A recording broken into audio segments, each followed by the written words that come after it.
Hey guys, Nick here, and today we're getting into part 29 of What If Dale Survived the Remake. Now, in the last episode, we covered the group leaving Father Gabriel's church after Rick turned into an absolute darkness loony bin, and Dale, Eastman, and Tyrese taking up the charge, while Lizzie was dealt with by Eastman knocking her out and the group reconvening at a farm, wondering where to go and what to do with Lizzie. And that's where we resume the story. But before that, really quick, you should definitely hit that subscribe button to get into the Nick's Topics YouTube channel, because now that we're done with mobile device editing, besides small picture editing, of course, this channel is about to become a far more epic cry from the channel that literally got me to where I am today, so think of how much more epic that is. And you definitely don't want to miss the future content or content that has been on this channel. So I'd definitely hit that subscribe button. Anyways, let's dive into the story. Now, once the group reconvenes at the farm, or barn, they're trying to figure out what to do with Lizzie and where to go. Suddenly, out of the blue, Rick comes up to the fold and says that he will deal with Lizzie, and that him dealing with her and just dealing with her in general is the best way to go about things. A far cry from any other Rick that dealt with Lizzie before, whereas he couldn't do it. Daryl says, "Are you really sure about this?" But Rick says he's sure, and says he's had some time before they got to the barn and when they got there to finally control himself.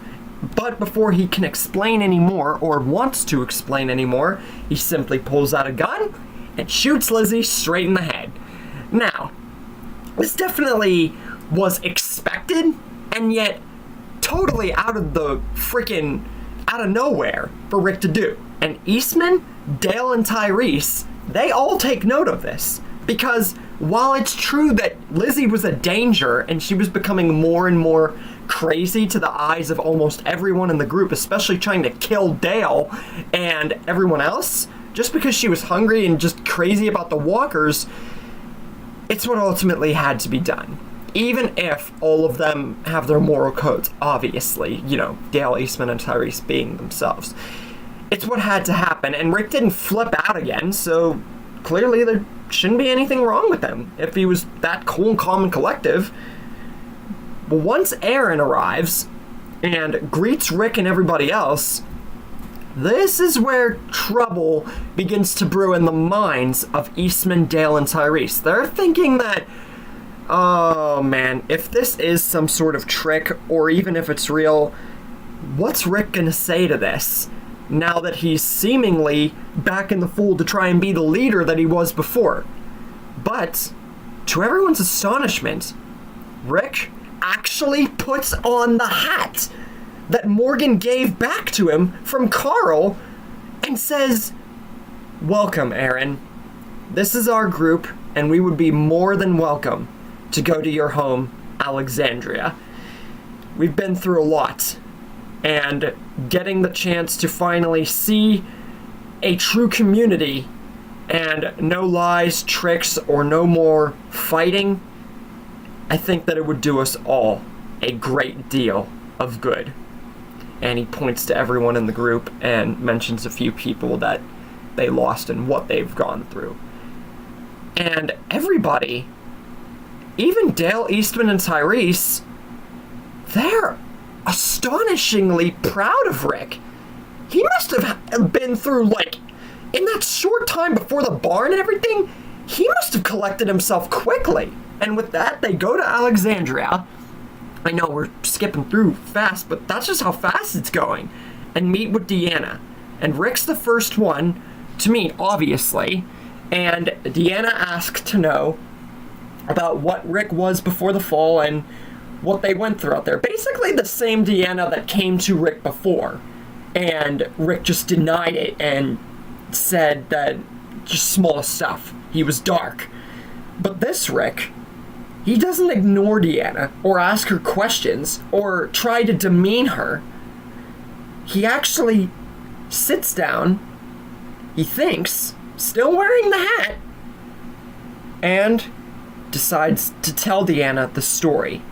But not just about what happened, but all of what happened. happened. He's going to tell her everything. And yeah, this is a very, very big surprise. Because Rick, he had finally understood and mourned for Shane, Carl, and Lori properly at the barn, and collected himself and made himself whole again, especially after being put down by Dale, Eastman, and Tyrese.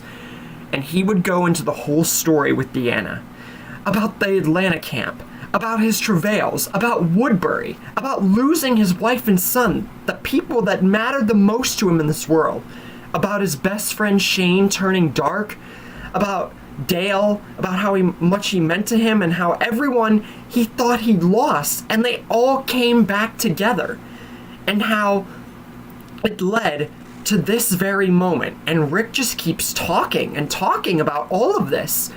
And as much as Deanna wants to push him away or tell him to stop, she is amazed and astonished by the words of Rick Grimes. Here, for the first time in her entire life, she finally met someone who spoke out about such big things. And this was very heavy stuff, even for her. And she is amazed by the words and the story of this man. To think that the apocalypse made this man and all of his people the people that they are today, and they still found each other in the end. It truly amazes her and touches her heart. And how Rick is sitting before her now after he said all this and is actually talking about this with her. And once Rick is finally done, he rests his hand on his hat and takes a deep breath and is like, that's my story. And that's how we're all here today. I just want us to be free of the world that we have been forced to live in, even if it is a community within the world. And Deanna would finally relax herself and be like, that was an amazingly awesome story, Rick Grimes. And I hope that you and your people can find the respite here that you were never able to out there. And as you said yourself, even if this is part of the world, I think that we can make it better again with you people here. But you guys, especially you, Rick, should take time to relax yourselves, to get used to being part of people again and not out there in the freaking wild. And I think you'll definitely manage and like it here. And Rick says, I think we will too.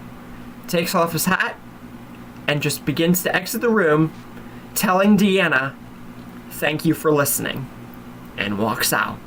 That would be like the most touching Rick Grimes speech that we would ever hear, ever, besides him almost leaving the group. And then we get to Daryl's interview, which really wouldn't change much, because I feel that all that would change was maybe him talking about Merle, actually, and about what happened at Woodbury, and basically reiterating in some way, shape, or form. But mostly, for the most part, I feel that his interview would go the exact same way. There's really nothing I can think that would change how he does his interview. But then we get to Carol and her interview, and remember, she's still got that mute problem with her voice because of getting shot in part of her vocal cords. And Deanna picks up on this, mentions it, and Carol clutches her throat again, remembering her unfortunate crutch.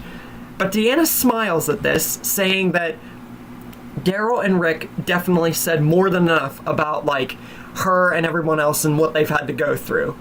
And specifically says that for her case and anyone who needs it, they have a surgeon named Pete who will be more than likely able to look at them and make sure that they either get better or fix them completely, especially with Carol's case.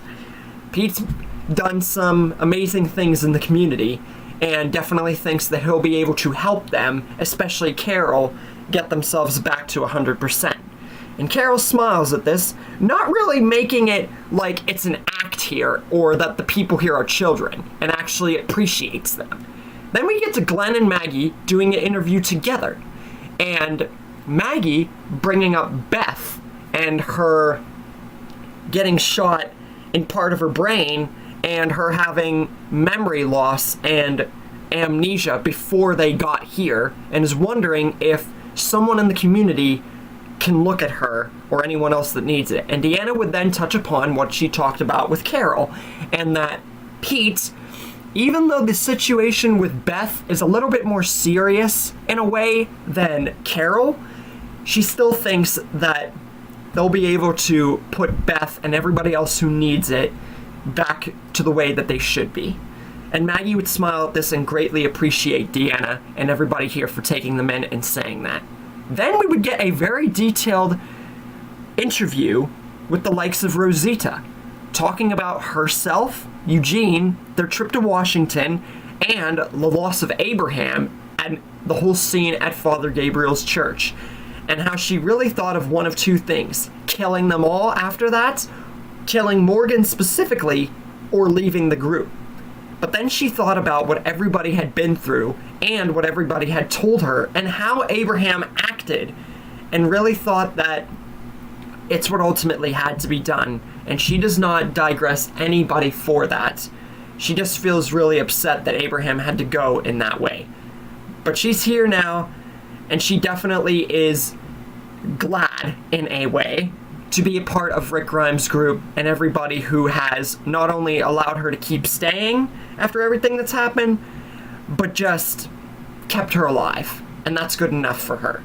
And Deanna would definitely say that she feels that Rosita made the right choice, because she feels that the group needs her just as much as she needs them. So it's a win-win overall. And yeah, this would definitely be a good game changer for Rosita, giving her almost immediate closure on the unfortunate demise of Abraham. Then we get to a very Fear the Walking Dead moment with Morgan being interviewed by Deanna. How crazy is that? Because think about it this way. Never, not once, have I ever included Morgan being part of the Alexandria crew without meeting Eastman first and then coming back to find Rick. He has been with them since the season 3 era, which is definitely a big game changer. And the interview and everything, that would be a big Fear the Walking Dead twist and moment for Morgan Jones. And he would basically talk about Jenny and Dwayne, and how he unfortunately had to go back and put down his son, how crazy he was, how Rick saved him, and how it ultimately led to unfortunate demises, but also led to them, pretty much all of them, still living and finding each other. And he is glad that, for one thing, he has been able to help Rick not leave the group, and how Rick, in turn, saved him from becoming a bigger monster, and how it's definite and very happy in his eyes that they're friends and how they have made it this long together. And definitely is happy to be where he is today instead of out in the freaking apocalypse killing and not caring. And Deanna once again would be touched by these words. Everyone's stories, especially Morgan and Rick's, they would really hit hard with Deanna, very much treasuring this group 1,000 trillion times more than any version of Deanna who ever let in any version of Rick's group. And then we get to Mika and Megan and their interviews, and while I think that it wouldn't be that big a deal, maybe Tara being with them or someone else, it would be extra interviews for them to maybe talk about their lives, and Mika's life with Lizzie and Woodbury, and Megan's life at her home before they were found by their militia, and everything that basically transpired on that way. And then we get to Beth, who slowly just meanders her way in, and Deanna would take note of this and know about what Maggie had said and introduce herself and say, "Hi, Beth. How are you doing? And are you glad to be a part of this community and away from all of the stuff out there?"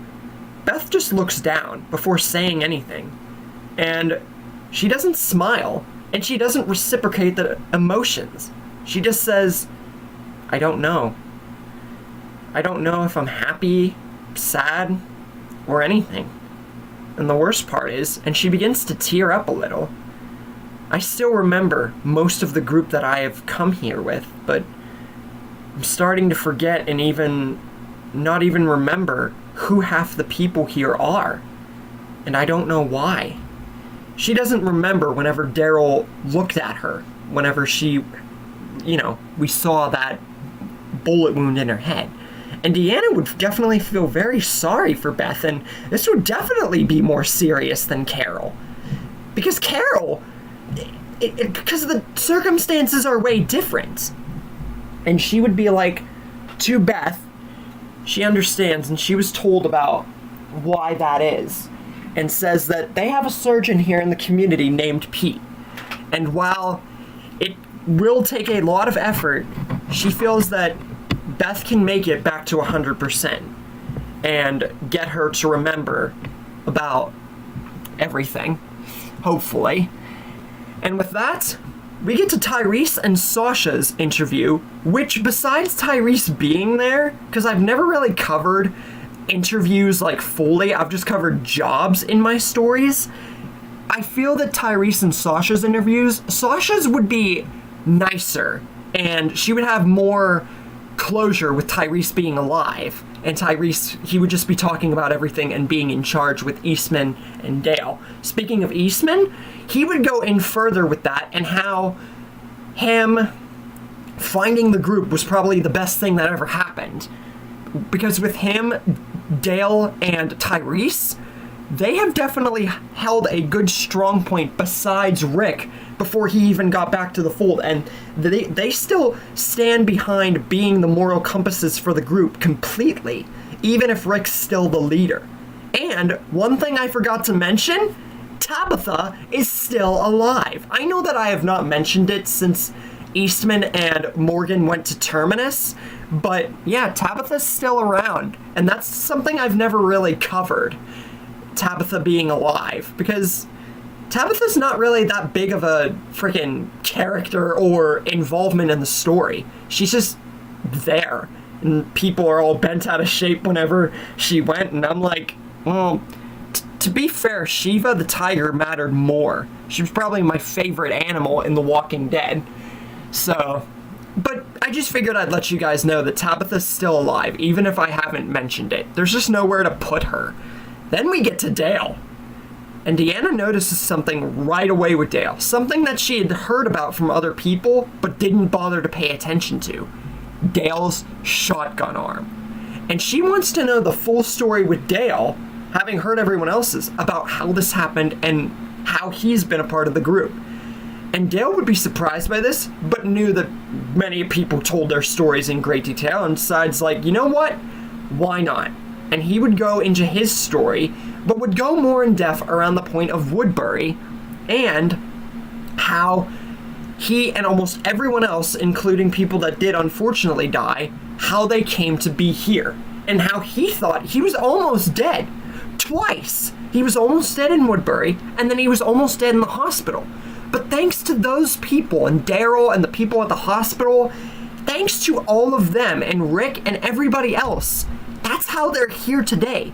Because everyone took care of him and let him to be alive and saved him, and how the hospital risked everything they had to make him who he is. To not only keep him with his moral compass, but give him a new appendage to not only keep that, but to keep everyone safe. And how it ultimately led to Rick being the person he is by snapping him out of being crazy and becoming one with what's happened to him. And how he's very happy that the group has found themselves after everything that they had been through, everything that had happened, which Deanna would take great note of. and how he is very happy to be a part of this community and help in any way that him and everybody else can, because trust me, they've been through too much not to pass up an offer that's actually legit. And Deanna would smile at this and thank Dale and almost everyone, pretty much everyone, for their time, because Dale would be the last interview. And yeah, definitely this episode was basically featured for interviews, and that's it. And as Dale walks out, that seems to be the end of it. But then everything flashes red again in Dale's eyes. He sees Shane and the monster that he had begun to see back at the Atlanta camp, almost shooting Rick, and Dale witnessing it. And then the monster that he had become, busting open the barn, how Dale almost had to shoot him, how he tried to kill Rick several times, and how Dale couldn't shoot him again. And when he gets back into reality, that red blotch with his eye, that twist, it begins to become a little bit more red. A tiny, tiny little bit more noticeable, especially for the audience if you guys didn't catch that before. But what is the twist behind his eye? We already know with the shotgun, but how did the twist with his eye and the flashing and everything, how did this come to happen? And will we find more about it? Or will the group, and including us, get almost nothing in terms of what Dale will become after this? And that's where we leave things for the moment. I truly hope that you guys enjoyed this episode, because this was basically just an interview episode. And also I hope you guys really like the new freaking thumbnail, because I definitely do. And hope you guys are enjoying the story so far, because like I said, after the group reconvened at Father Gabriel's church, we're beyond the long parts now, and we're still gearing up for quite a freaking tale even without that. But I hope you guys enjoyed and are enjoying the series so far, and I will see you guys in part 30.